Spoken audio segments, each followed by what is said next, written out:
আজকের রেসিপিটার কোনো ক্যাপশনের দরকার পড়বে না। নিশ্চয়ই দেখতেই পাচ্ছেন আপনাদের জন্য আজ কী রেসিপি নিয়ে আমি হাজির হয়েছি। চলছে বিয়ের মরশুম, আর তার সাথে পড়েছে বেশ জাঁকিয়ে শীত। আর এই মরশুমে ভেটকি মাছের পাতুরি হবে না, সেটা আবার হয় নাকি?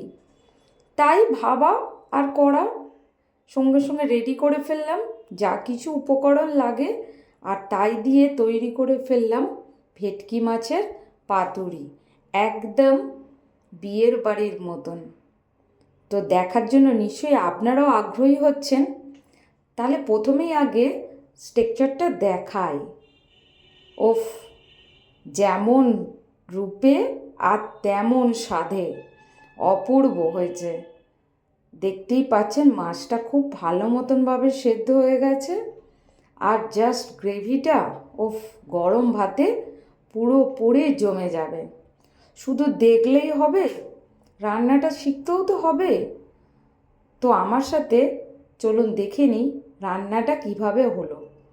তার জন্যই প্রথমে আমার ভেটকি মাছের ফিলে লাগবে।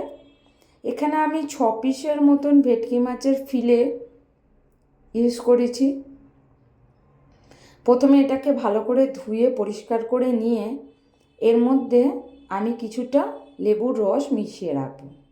এই লেবুগুলো কিন্তু আমার গাছের ছাদ বাগানেরই লেবু, রস কিন্তু খুবই, দেখতেই পাচ্ছেন। তো লেবুগুলো মাখিয়ে মোটামুটি 10-15 মিনিটের মতন মাছগুলোকে একটু ম্যারিনেট করে রাখতে হবে। আর এতে কিছু মাখানোর দরকার পড়বে না, তবে নুন যেন মাখাবেন না, কারণ মাছটা থেকে জল কেটে যাবে। মশলা কিছুটা বানিয়ে নিতে হবে। তার জন্য আমরা এখানে সাদা সর্ষে, কালো সর্ষে দুটোই ইউজ করেছি 1 চামচ মতন, আর কিছুটা ব্যবহার করেছি নারকেলের কুঁচি, আর নিচে কিছুটা খোলা ছাড়ানো আমন্ড। আপনারা চাইলে কাজুও ব্যবহার করা যেতে পারে। আর নিচ্ছি 1 চামচ সাদা তিল, আর এর সাথেই দিয়ে দেবো 1 চামচ চারমগজ। ঝালের জন্য এতে দিয়ে দেবো কয়েকটা কাঁচা লঙ্কা। ঝালটা আপনাদের ইচ্ছে মতন আপনারা যে যেমন দিতে পারেন। আমি এখানে 5-6টার মতো কাঁচা লঙ্কা ইউজ করেছি। এখন পেস্টটা কিন্তু আমাদের রেডি হয়ে গেছে। পেস্টটা দেখুন একদম মিহি, এরমভাবেই কিন্তু রেডি করতে হবে। এখন পেস্টটাকে একটা অন্য পাত্রে আমরা নিয়ে নিচ্ছি, কারণ এর সাথে কিছু মশলা অ্যাড করতে হবে। পেস্টটার মধ্যে প্রথমেই আমরা দিয়ে দেবো একটা ছোট বাটির হাফ বাটির মতন সর্ষের তেল, কারণ এখানে মেন উপকরণটাই সর্ষের তেল।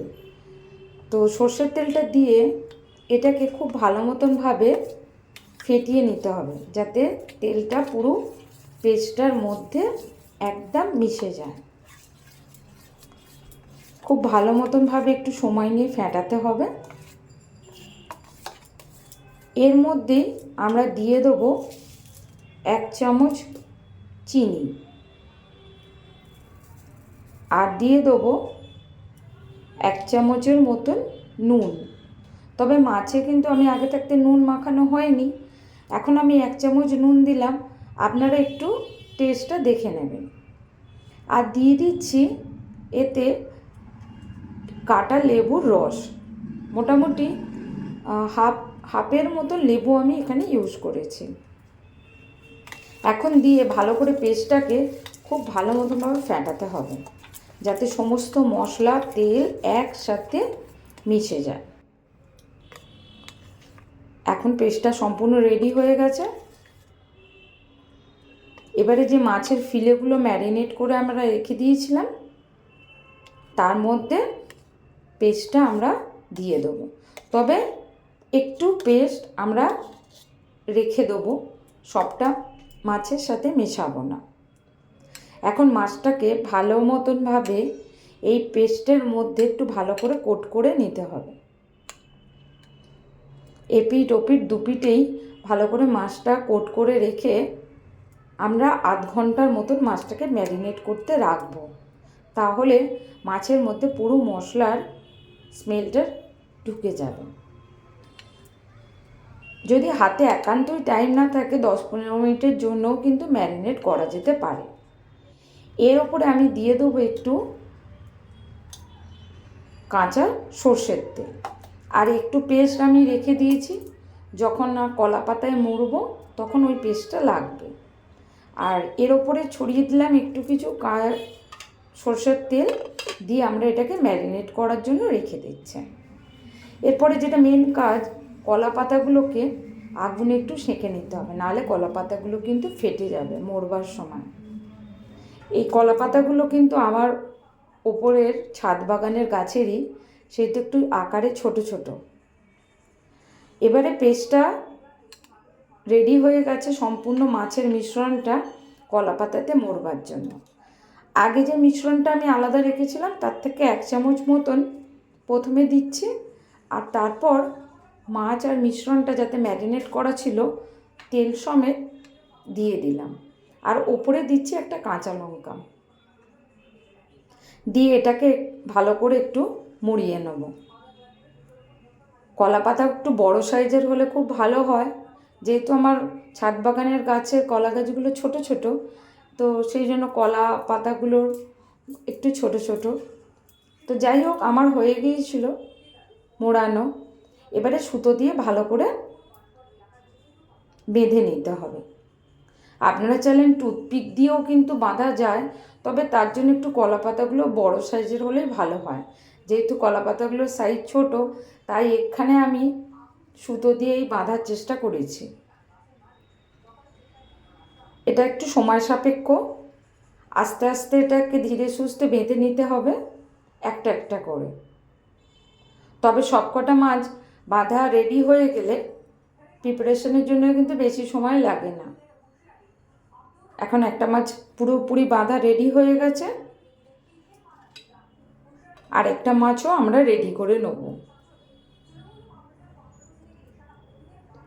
এরমভাবেই আস্তে আস্তে সবকটা মাছ আমরা রেডি করে নেব।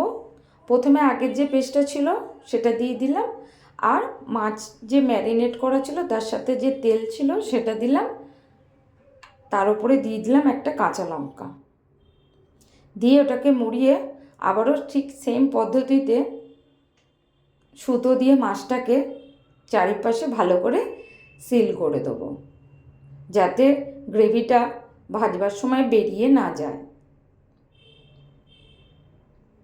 এরমভাবেই সবকটা মাছ আমি রেডি করে নেব। দেখুন, দেখতে বেশ সুন্দর লাগছে। এবারে একটা ফ্রাইং প্যান নিয়ে নিয়েছি, তার মধ্যে ফ্রাইং প্যানটা গরম করার পর এর মধ্যে একটু সর্ষের তেল দিয়ে দিচ্ছি মাছগুলোকে ভাজবার জন্য। একে একে মাছগুলো এর মধ্যে দিয়ে দেবো তেলটা গরম হয়ে গেলে। ভেটকি মাছ যেহেতু খুবই নরম মাছ, খুব একটা সময় লাগে না। এপিঠ ওপিঠ দুপিঠ বেশ ভালো করে লাল লাল ভাজা হয়ে গেলেই হয়ে যাবে।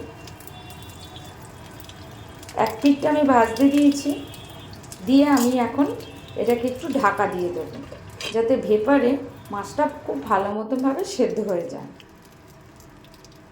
এক পিঠ আমার খুব ভালো মতনভাবে সেদ্ধ করা হয়ে গেছে। এবারে মাছটাকে আমরা উল্টিয়ে দেবো।